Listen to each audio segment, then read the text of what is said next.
Fill her up. You're listening to the Gas Digital Network.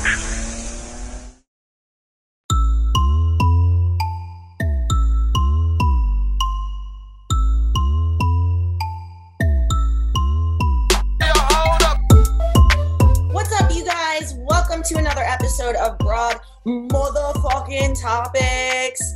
I'm your host, Guy Eating Out Kim from the inside of her leggings, here with my co-hosts, Alex Scarlato and Kim Congdon. If you guys are only listening to the podcast, none of that made sense. It was a very visual intro. I have these leggings. They have a guy on my vagina. So I was trying to make him talk, and then I realized it looked very sexual. And I was sort of like, looked like I was fingering myself. So, I mean, for the viewers, you're welcome. You know when something's sexual and all at once not sexual at all? Was that what it was? That's what that was, yeah. Great. Good. What'd you guys think? Bobby, Frank, was that sexual? I got to open the chat for this one. Not really. The way Francis is just not sexually attracted to me, it's so funny. See, Bobby said it was hot for me. See the difference? I know. I see it. Francis, not down. Can I say I've slept in Francis's bed multiple nights, and the way he just respectfully will tuck me in like a sister. Frank is so wildly unimpressed with us as women. It's crazy. He truly is. That's the best. Oh God, Alex, How's it going, Kimmy? Wait a minute. Francis just said some weird shit. He said, not true, just not into puppetry. What does that mean? Frank, you saying you wouldn't want to use all pussies as puppets? I think my pussy makes a good puppet. Yeah, my pussy. Throw a hand in there, it'll talk. Imagine somebody you're somebody's ventriloquist doll, but through the pussy. Great. Awesome. Well, I have been that doll. 100%. Literally. That is actually like almost like a genius stand-up bit where you just talk about a dude that's so good at doing stuff to you that he's like he's your ventriloquist. You're just his dummy. We can say friends years and you don't have to commit. It's like say these things and you're like, I didn't mean to say that. Oh shit. You can fuck other people. What? No. You start calling yourself the dummy. So funny. Oh God, it sucks. Yeah, I have a crush on a guy, and it is the worst thing that's ever happened to me. And why is that? Is he he's it's bad. Yeah, yes, but like I don't like the whole thing. You know, when people are like, I love having a crush. I like a stable relationship where I'm sure the person likes me. I like when somebody has a crush on me. Yeah. Having a crush is exhausting, you know? It is mentally, even I'm not doing anything about it. Also, I'm being the least proactive about this crush, which is it's kind of what I do. I get like scared that for me, this is the issue. I feel like my entire life, just starting as a woman, I've been told that we're just crazy, right? And then I'm also Hispanic. So I'm always told that we're crazy. And then I became a comedian and I'm always told that we're crazy. So everybody in my life just tells me that I'm crazy all the time. So when I do start dating a guy, and you can ask Lewis, like until he was a psycho, we were both psychos, then we let it out. When we were both like, oh, we both can do this. But when I date a guy, like I don't text a lot. I give them space. They go out and do their own thing. I'm very, very chill because it's the one area in my life I don't want people to be like, she's crazy. That's completely fair. The way that the things that you kept listing were compounding to the point where I was like, man, I was almost convinced that you're crazy by the time you said comedian. Yeah, it's true. All the three of the things that I am. Why does this keep happening? Siri keeps popping up. All the things that I am, people say that I'm crazy. That's fair. I mean, it's almost like reasonable. And I'm also a little crazy. Like I also had like a bad childhood. So I'm also a little crazy. You know what I mean? But I do. the fact that it's all put together, whew. So you feel like you're actively working against the crazy in relationships. That's interesting because I feel like I'm doing the same thing, not out of having the like innate tendency to be crazy in a relationship, but like with my ex was always like, my ex was so crazy that it turned me crazy. Right. And now I'm not sure if I'm just crazy for life or if it was just that one person's behavior that was making me crazy. So I'm nervous that with a nice, normal guy now, if I really let loose, I'm going to, like, if I open up completely, I'm going to really come off crazy just because I've been trained to be that. Yeah. No, you know what? I think you really know when you date the next person. If they're like not crazy, that's when you know. Because I dated another guy. And we were just normal to the point where I would do things. I was like, is that bad that I did that? And he'd be like, no, that's not bad. And then when we would just move on with our day. And then it was like, just so normal. And I was like, what's wrong here? Something's I was like, something's fishy. Yeah, that sucks because then like, oh, nothing's ever going to work out. The more perfect something is, the more I'm going to feel like it's off because I'm just crazy now. Is that true? Fuck. No, it's not even that you're crazy. It's just you're so used to being. I think truly people can bring out crazy in each other. If you're depending on who you are, like, and I think that, when you get away from that, I think you can. If you're with someone that doesn't bring it out in you, it doesn't come out. I don't know what else to say. So you're saying we're all a little crazy? I think. You have to push somebody's crazy. No, I also don't think we're all a little crazy. I've met a lot of people that are just. You don't think that anybody's buttons could get pushed to the point that it unlocks their crazy though? Yeah, you're right. I do. Right? Yeah, I guess everybody has that. Everybody has that point. So everybody has that. It sounds like a Miley Cyrus song. Everybody has that point about going crazy. Everybody sometimes breaks. Hey girls, when you're thinking about jumping off the edge. That's so funny. Yeah. So I like this guy. I'm like into it, and I wasn't acting at all like I was into him for like a few weeks. And then I was telling my friends and they were like, he's never gonna know. They're like, they're dumb. They're like, if you don't act like it, he's never gonna know. And I was like, fuck. So I've been trying to like be cool and like, I don't know how to do this. So I've been trying to like be cool. Let me tell you, I'm bad at dating. That's why any relationship I've ever been in, it hasn't worked because I just date people that should be my friend. Okay. Every relationship I've had, the people that I've dated, they're always 100% better friends than they are boyfriends for me.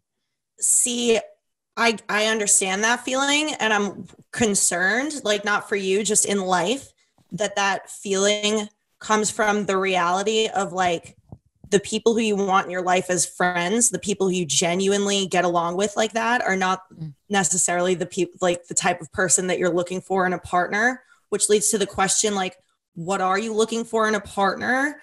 If the person who you're naturally drawn toward as a friend isn't fucking doing it for you, that's upsetting, you know? Because it's like, now I have to look for a partner who's less than a friend, which is never going to be a good thing.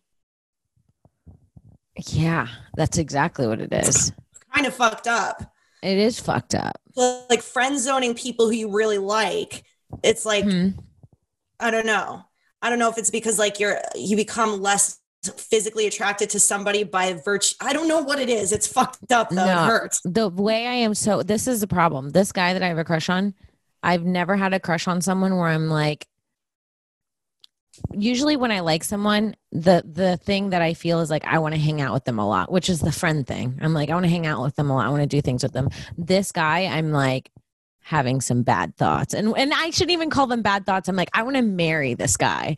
I'm like instantly like, this guy, I want him to be, it's such a horrible thing to be like, I'm having naughty thoughts. And it's just like a sweet thought about a guy I like. Having naughty thoughts, we'll have 3 children and eventually we'll have grandchildren. A super happy family. So into it. Like, before this podcast, he texted me and he was like, and God, I hope he doesn't listen to this podcast. I doubt he does. He texted me and he was like, hey, let's hang out and tell me this is not someone liking me back. He's like, cause I'm like looking for, like, he was like, let's hang out and look at, cause I'm looking for a place. He's like, I'll help you look for a place online. I'll come over and like, we'll look at like places together and I'll like give you some. It's kind of advice. Fucked up that the plan that he wants to make from your perspective is going to feel like planning for a future. It's like, I know. It's fucked up. I know. So then so then I'm like, let's play off of this. So I went and bought like steak. No, you didn't. Yes, I did. I bought filet mignon. Suddenly Kim is a chef. First of all, Kim's been a chef. Okay. I don't know if you know, but I'm a great cook. No, I've had food that your cousin cooked and I was like, okay, if this is like a family recipe, then I know damn well that Kim can cook. I can cook really well. I've never had a Kimmy meal. Yesterday, Sarah Weinstein came over and I made her 2 fucking meals. This bitch was here so long. I made her a spaghetti squash with Parmesan cheese. And then the second meal, I made her butter seared scallops over jasmine rice with garlic sauteed spinach. This bitch ate like a king at my house. I'm flaming with jealousy. I don't even want to talk to Sarah. Sarah and I are not friends anymore because Kim moved to LA.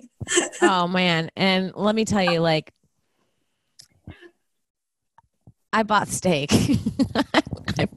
Alex, I bought steak and I'm like low-key embarrassed to take it out because I don't know if it's going to be too obvious that I bought the steak. I'm like, oh, I just casually have filet mignon in my fridge. But that's smart, right? While we're looking at a house, like houses, I'm going to make a steak. You're going to be cutting his steak for him while he's planning your future for you. Right. I'm like, let's set the tone here. Is that smart or no? I was just going to ask, like the phrase set the tone makes perfect sense because it's like, are you prepared to be stocked with filet mignon in the future? Or is this going to be like a bar that you're setting too high that you're not going to amount to again? If this guy wants filet mignon, I will go and suck the dicks off the street to make sure he has it every day. I will literally do whatever. I'm like so into it. Okay. You know what I mean? Like if that's what he wants every day, I guess I'm going broke. You guys are going to start doing steak play in bed. I'm not going to have my nails done anymore. I'm not going to have my toes done anymore. My hair's going to look bad, but this motherfucker will have his steaks. I like the idea of you like drizzling a medallion of steak down his chest like it's a fucking ice cube. He's so hot. He's so hot. You know remember the guy that I was seeing in New York that was really hot? That you said was like the hottest guy ever? Yeah, I think about him twice a day. Go on. He makes that guy look like Hold on. he makes that guy look like gum on my shoe. Where is New York boy? What's he doing? He's good. We actually had like a long talk, which is really funny. Let me read you the conversation. I mean, people are gonna love this because it's literally about how I'm not obvious when I date. Because I was like, I liked him a lot because he was like really hot, obviously, but he didn't seem very into me. Like that day that he came there, he brought food for himself. Yeah, I remember that. And you kept saying that you like really liked him and you didn't feel like he had the vibe. I think he thought you were cool and like liked hanging around with you and everything, but just wasn't thinking about anything past that. Right. No, he said, so I was like telling him that like I liked him. He basically was like, you hurt my feelings because I just left New York and I just stopped talking to him. I like literally just never talked to him again. Because I was like, he doesn't like me anyways. He doesn't put effort. I'm not gonna be like, I'm leaving in case you want to chase. You know what I mean? Like, kiss me one last time goodbye before I go. the motherfucker didn't even give me Chipotle when he brought it over. Like, I'm not gonna tell him I'm moving states. You know what I mean? So I didn't say anything, and then he was like, I had a lot of my plate at the time. I still took you to dinners and we hung out often. Secondly, I thought we were just having fun. Did not know you were looking for anything serious. Actually, you never even said or acted like that at all. So I guess the communication was really faulty. You never chased me. You never chased me in my mind. If you thought that, I apologize, but I didn't see it that way. Regardless, the way you left things off was corny, and I would have never done that to you. Damn. Oh, he felt the same way about you. He was like, I don't think she's that into me. Yeah. And so this is what I do with guys that I'm like into. That's like good data though to like have now. Like, you know, right, that if you feel like a guy doesn't like you, it might literally just be because you're not putting it out there. Right. And this whole time I feel like this has happened a lot, and I feel like I've been rejected by guys because I don't actively like act like I like them. I become like a bro. I'm very much like a bro girl. Like that's the I'll problem. Go to poker nights. Like, yeah, I'm like that's a huge problem because like I'm like that too, and I want to be one of the bros. Like, I have more fun in the context of like being one of the bros at Gas Digital than being like somebody's chick. So it's hard to. I have so much more fun on guy night than I have on girl night. I have fun at both, but there's a significant difference. Right, and I genuinely don't know how to marry those two. Like, how are you somebody's chick in a room where you're also a bro? It doesn't. It's like you can't do it. Yeah. Sorry, I interrupted you. No, it's okay. So basically what I'm saying is I bought these steaks and I'm embarrassed to pull them out. Okay, so no, this guy literally makes that guy look ugly. And that guy was the hottest guy ever. Okay. And so now I don't even know what to do. He's hot. This guy that I like, he's so hot. He's so funny. He's got such a good personality, and he's so nice. But he just doesn't really act like he wants to date me. But like, if I ask for things, he'll do them. Like, if I'm like, I think we should get to know each other better. And like, he'll be like, I think we do. And I'm like, okay. And I just kind of won't bring it up. And then the next time we'll have a conversation, he'll be like, what do you think happens after we die? Like, y'all see him put the active effort into the things I'm asking for. You know what I mean? Like, and it's so obvious. Honestly, I think the steak dinner is going to send the message that you're looking to send. I mean, I don't think it's going to be unclear. I think he knows. I've sent the message. Yeah. I mean, the message is very clearly sent. I'm not going to lie. Now I'm like, now what? A steak dinner is like fucking sending the message by throwing a bat symbol into the air. Like, Sister, this is a steak lunch. No, it's not. No, it isn't. Yes, it's going to be a 2 p.m. steak. Wow. You're living large out there, Kim. Do you think if I make him a steak and blow him, he'll marry me? I don't know. I usually don't eat till 5 p.m. I'm just thinking about how much good a 2 p.m. steak would do like my organs. Francis and Bobby, is it too much to make him a steak and blow him? Am I giving too much? A little much. Oh, Frank is too honest. He's always been too honest. No, I need that. I need to know. I would have been... Yeah, Bobby. Frank and Bobby are so different. Bobby loves it. I was gonna say definitely steak and a blowy.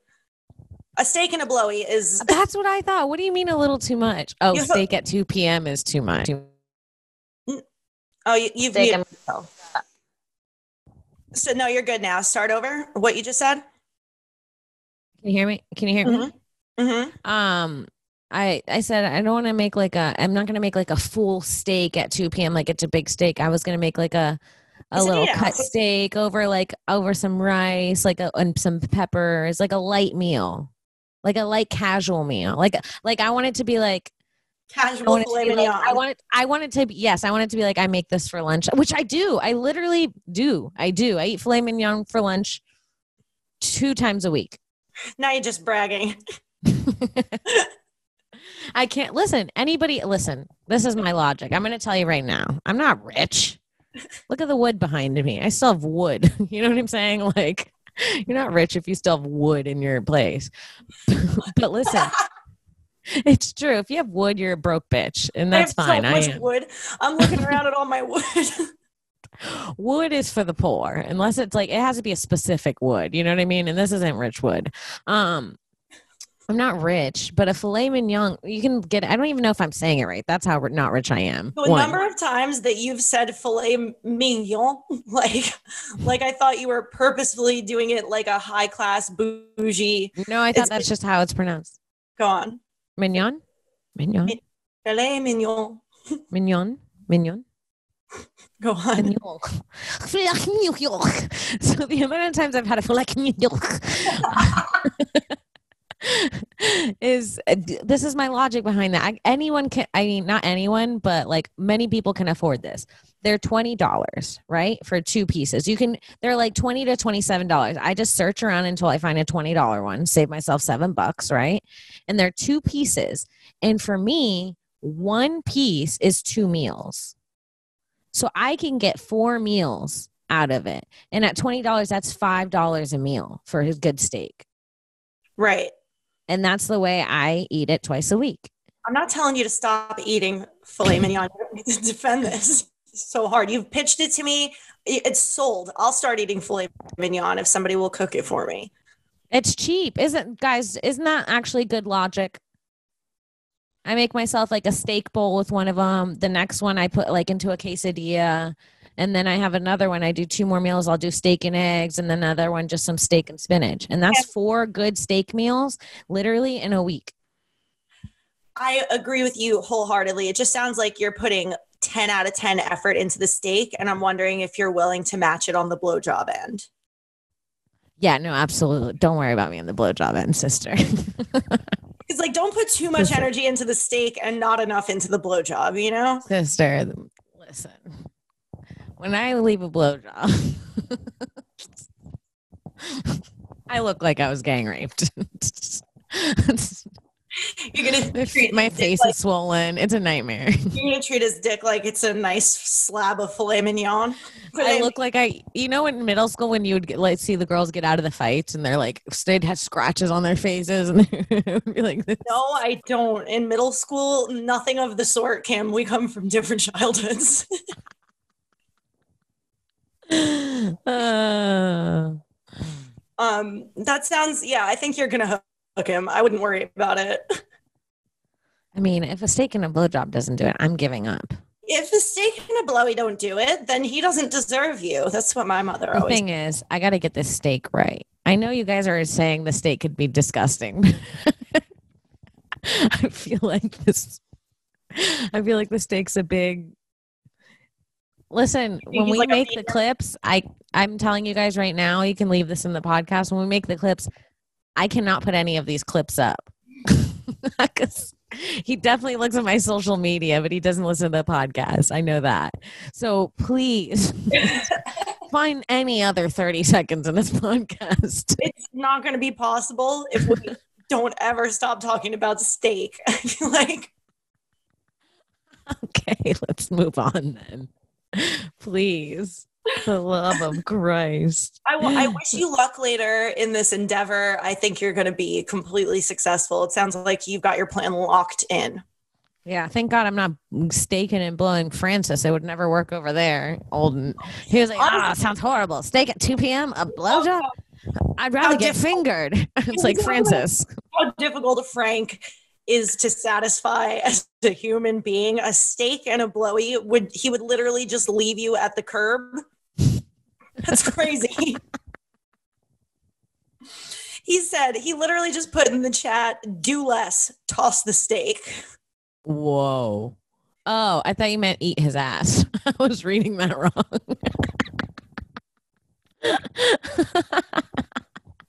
I was like, whoa, this took a turn. I don't know.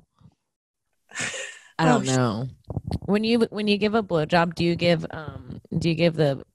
the small? I call it the s'more expression. I'm sorry. Can you show me like visually? Because I'm just confused. What's it look like? You know that meme that goes, "Please, sir, can I have small?" Yeah, I do. I do. That expression, I'm scared to do it.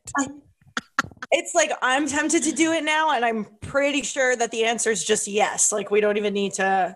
Can you do it? I want to see if you have the right. No. No, this reminds me of the time you asked me to get on the floor at the studio and queef for you. I was like, come on, queef on the pod. The numbers will do great. Come on, just one little queefy. Yeah, you got to do the small face.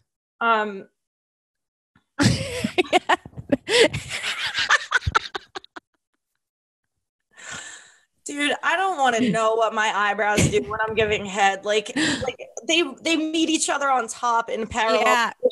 Yeah. This. Yeah. It's such a slutty thing. So slutty. It's literally the expression comes from an orphaned child asking for more food, and that's how your slutty ass feels about dick. One crumb more, please, just to fill my tum-tum. Please, just brush one of your hairs betwixt my teeth, please. Just one crumb of dick. Please, sir, I'm thirsty. Just one little splatter of juice for me. What are these boys putting in the chat that you're so focused on? I'm not. I was just thinking. The sluttiest thing ever? What happened? Did your mind just go to Slut Town? Yes, dude. I just had That's So Raven like porn thing happen to me. That's really funny because whatever the last thing I just said was, I had a moment of panic where I was like, that's the sluttiest thing you've ever said on the pod. And then you looked lost, and I'm just glad that you were lost in a slut moment of your own. I had a slut moment. I did. It was not easy. Care to share? No. Kimmy, you can't go That's So Raven on the podcast and not tell us what you envisioned. Literally, I was just thinking about the steak and the blowjob and my s'more face. I was just imagining the whole scenario that's about to go down. It's very rare that a viewer gets to see me pre-blowjob and know what's going to happen. This is a very special episode, you guys. This is the most vivid episode of this show ever. Like, I'm imagining it. It's so clear in front of my face. Yeah. So this is my question. Yes. So this jacket I have on, right? Yeah. You see it? I see it. LA Lakers starter, right? Right. Fire. So good. It's pretty dope. I found it the other day at this like this thing called Jet Rag in LA, where they just take piles of clothes that haven't been bought throughout the week at this used store and they throw them in this parking lot, and everyone just like literally fist fights over them, and you like snatch and like you go over to your corner. I got this for $1. Hold on, you're telling me it's just a mosh pit thrift shop? Yes. It's actually very, very nice. Everyone's really friendly, but it is like hectic. But everyone's like, oh, you were looking for this? And they give each other stuff. It's actually like a really cool environment. But I got this thing, right? And this guy like tried it on and he wanted it. And I didn't give it to him. Good move or bad move?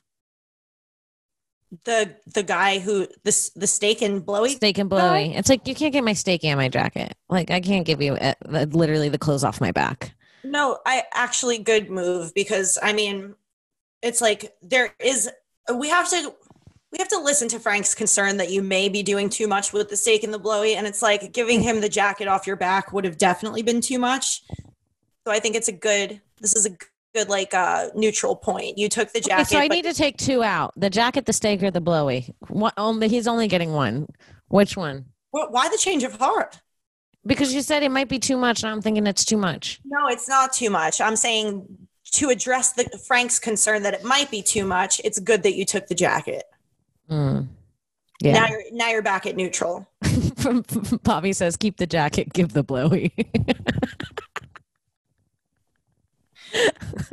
I agree with Bobby. No, Frank said, see, the steak is irrelevant. Damn it, Frank, you got us at our own game. Checkmate. Checkmate. God damn it. I'm triggered.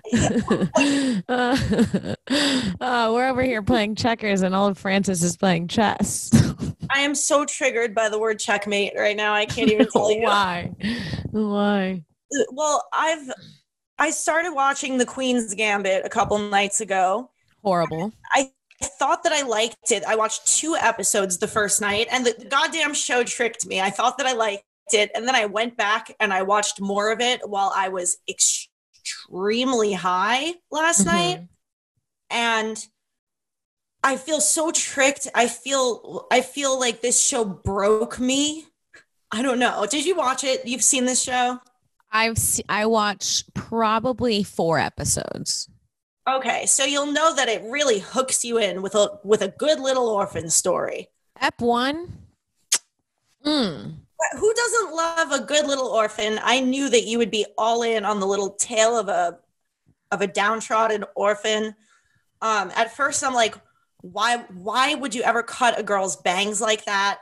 But then pretty quickly, I came to realize that her bangs need to be extremely short so that she could fucking see a chessboard. Right.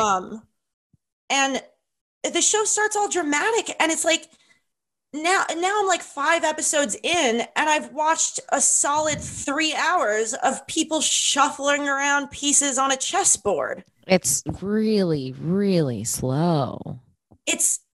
But the way that they're trying to make chess into a drama. Yeah, they're like, you know, it would be fun if we have her stand and she does each chess and she plays chess with multiple people at once. Okay. And it's like, okay, we saw that, and now what? They do close-up shots on the people watching the chess matches, and I'm expected to feel something at it when I know damn well that I could be in the room and know that I'm just watching a fucking chess match.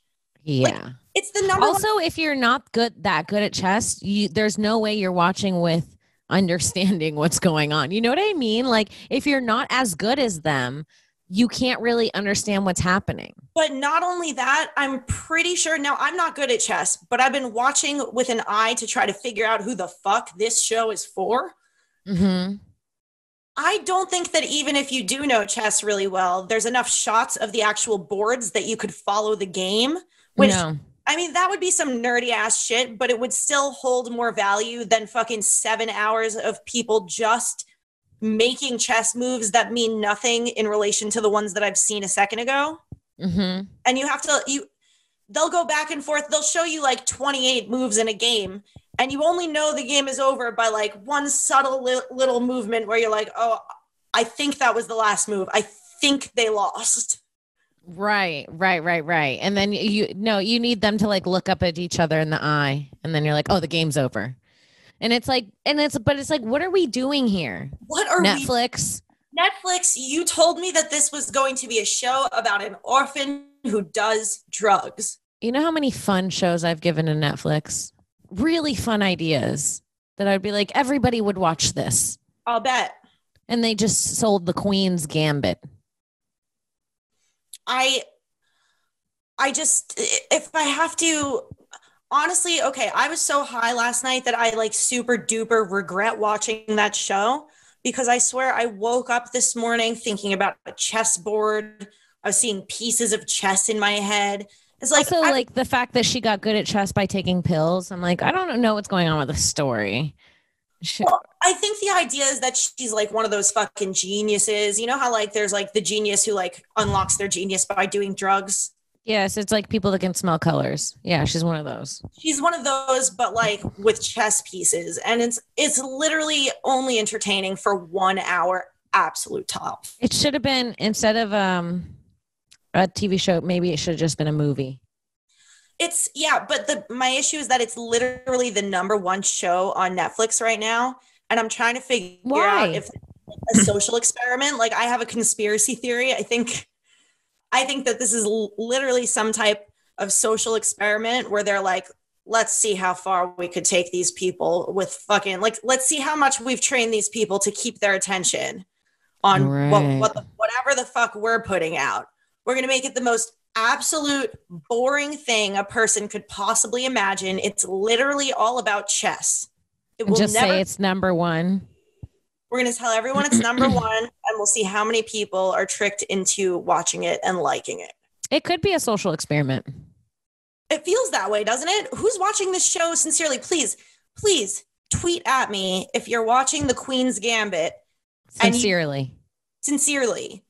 And you really like, are they trying to sell more chess boards? And then directly go to unfollow and unfollow me, you boring fuck.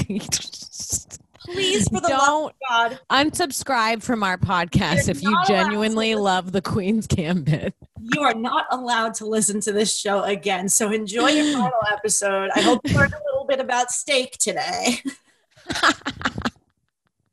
No, dude, it's so bad. It's really, really, really, really bad. It's wildly bad. And man,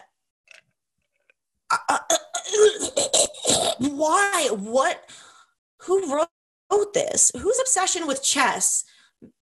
I'm genuinely, I want to take a look at market trends. I want to know if they fucking start selling more chess boards before Christmas. I want to know if maybe the International Chess Commission funded this show to try to get people to start playing chess again. I want to know what the fuck is going on with Netflix. I don't know. Whatever it is, it has to do with the oil in the Middle East. I just know that. Doesn't it all, sister? Something about child trafficking, I think. Something about QAnon.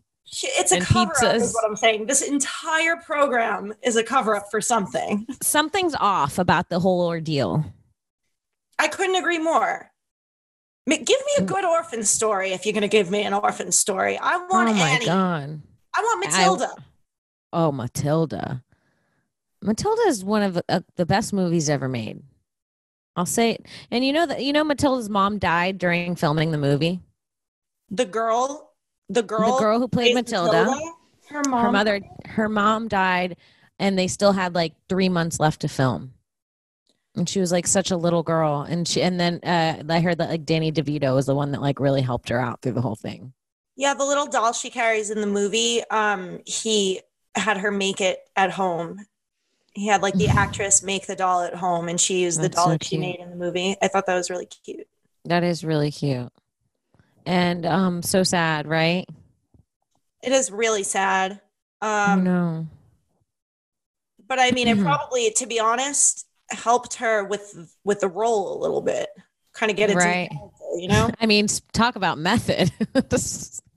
She was a real Leonardo of her time. I mean, it's damn, you gotta pretend five with a dead mom. Just says. Bitch, be grateful. You might win an Oscar.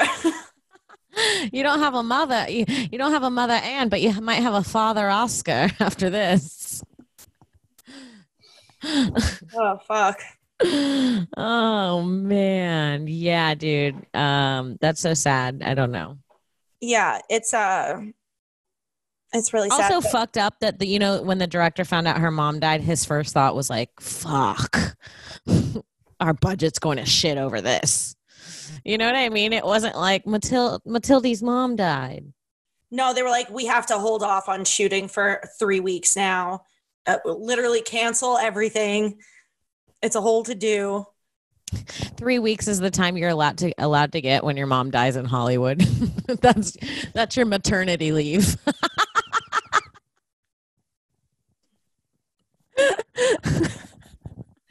Fuck. Sorry, Matilda. Money's gone. Get into wardrobe. Oh no.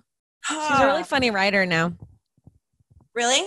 I thought she was out of. Oh yeah. No, she's a writer. I remember reading something about her a couple of years ago where literally the entire world was why don't you act? You were such a good actor when you were a kid.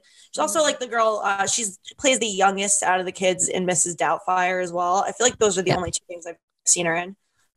Yeah, she was so good when she was a kid. And literally by the time she was 15, she was yeah, I don't know. I've already made the best movie I'm ever going to make.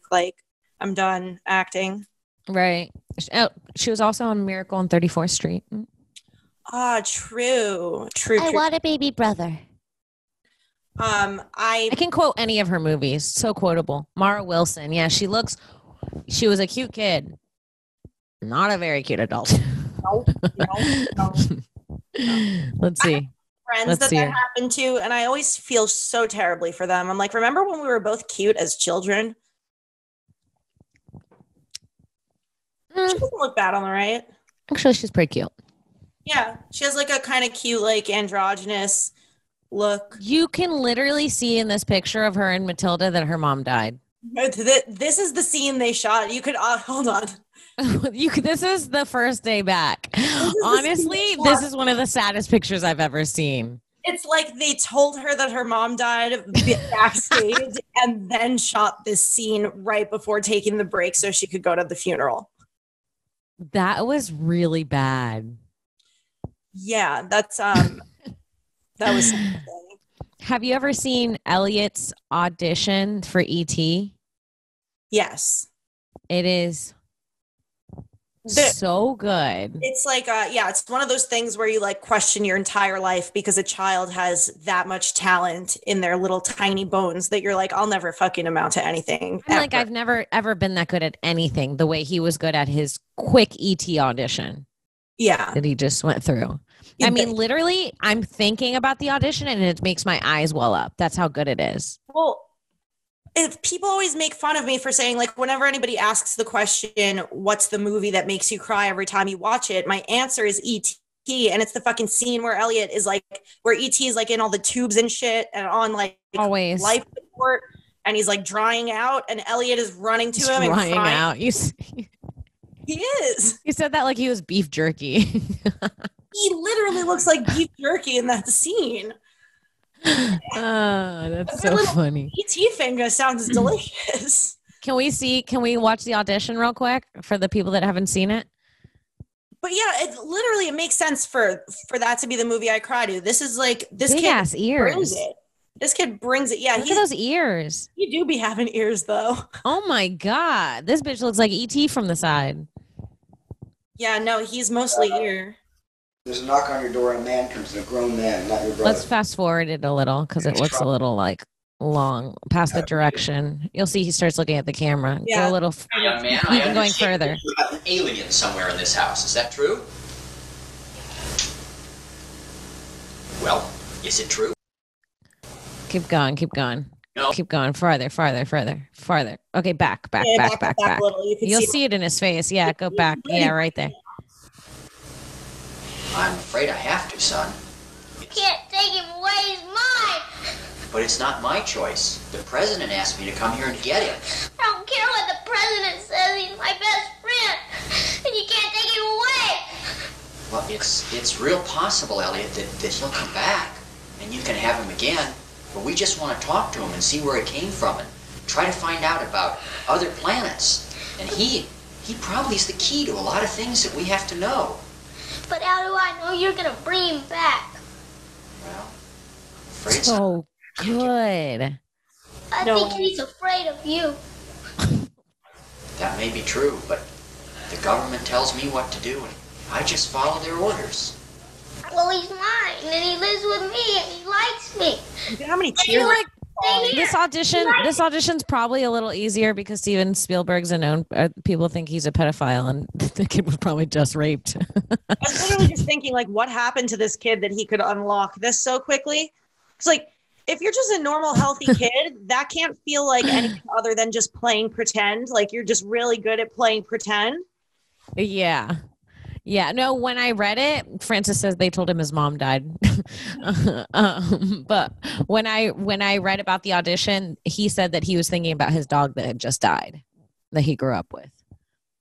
Aww. But I'm still like, to be able to like, I don't know. What he did was incredible. That audition was incredible. Like the breathing when he was crying, when he was doing that, like so real. A matter of like just connect, like having a weird way of connecting your thoughts together. Cause like to him, it obviously was about the dog. Cause once you said that, I was like, oh, that's exactly how I cried when my dog died. Now that I think about it, like if you're like saying the words, he was my best friend, you can't take him away. And you're thinking about your dog, like, oh, Oh. Yeah. Well, that's exactly what acting is, I think. Like okay, so we've been playing this game Mafia. I think I brought it up last week. It's so fun. But go on. Are you Yeah. getting better? I'm getting better. I'm getting really good at it. And then recently I was like, because I'm so obvious when it's Mafia. I like smile and like everyone's like, it's obviously Kim. So I'm like, I'm a horrible actress.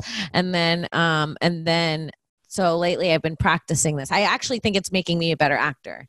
I've been practicing this. I'm like, before I look at the card, because if it's an ace, I'm Mafia and I have to hide that. Before I look at it, in my head, I go, it's an 8 of clubs. No matter what it is, it's an 8 of clubs. So that I have no reaction when I look. And I'll flip it and I'll see the ace, but I'll change it in my head to an 8 of clubs. And I'll just go 8 of clubs, 8 of clubs, 8 of clubs, 8 of clubs. And eventually I get into a space where I do feel like I'm a civilian and I have an 8 of clubs. And I think that's kind of what acting is. Why are you laughing at me? I don't know. My face. Casual use of like being a civilian. It almost sounds like you're fucking trapped in this game. I am. That's all I think about. The first few days I played, I was dreaming about it. I stopped dreaming about the beach for the first time in 6 years. I started dreaming about Mafia. I'm jealous because I was fucking straight up dreaming about chess last night. That's horrible. I'm bored of chess. Yeah, that happens. I know that happens to me a lot though, with video games in particular, like movement-based video games, where if I play a game for too long, when I close my eyes before bed, I like see it in my head. Like I'm just like playing a fucking board of Minesweeper in my head, like half of my childhood. Yeah. It's definitely not good for you. Well, when I started playing Fortnite, I would start seeing like the trees as the trees in the game. And I'd want to I'd see the hammer hitting them and the points, you know what I mean? The wood collecting. And I'd be like, oh, this is not healthy at all. It's not. Maybe that's just what an obsession is, because that's like the way I used to think of dance as a kid, which in the context of dance seems a lot more healthy. But when it's just a video game, you're like, man. You're like, I got to get out of here. My brain is rotting. Right. Man. Yeah, I don't know. I know I'm stuck on this Queen's Gambit thing, but I just hope that that's not just like the future of content, that they're like, let's just give you the most niche thing ever and hope everybody accepts this as a show. No, because people are going to be like, no, people will remember the good shit and be like, I remember when it was good. And then that's going to be a problem. I think maybe it could be a social experiment where they're like, let's see if we could just sell a few bad shows every once in a while and make them for cheap, and people eat it up and then still make good content. Maybe that's what they're doing, just to save a little money. Maybe. But I don't know why you just wouldn't make good content. You know, I don't know. We hate this show so much that we can't even accept that somebody might think it's good content. We're trying to break down why Netflix would put this out as conspiracy theories. It's so bad. That's how I feel, though. It's I think that aliens have come to Earth and they're like, let's figure out how far these humans will go with their fucking psyche. It's bad. Mm-hmm. It's real bad. Mm-hmm. Yep. Well, what can I say? I don't know. What can you say, Kim? Not much. My mouth's about to be full.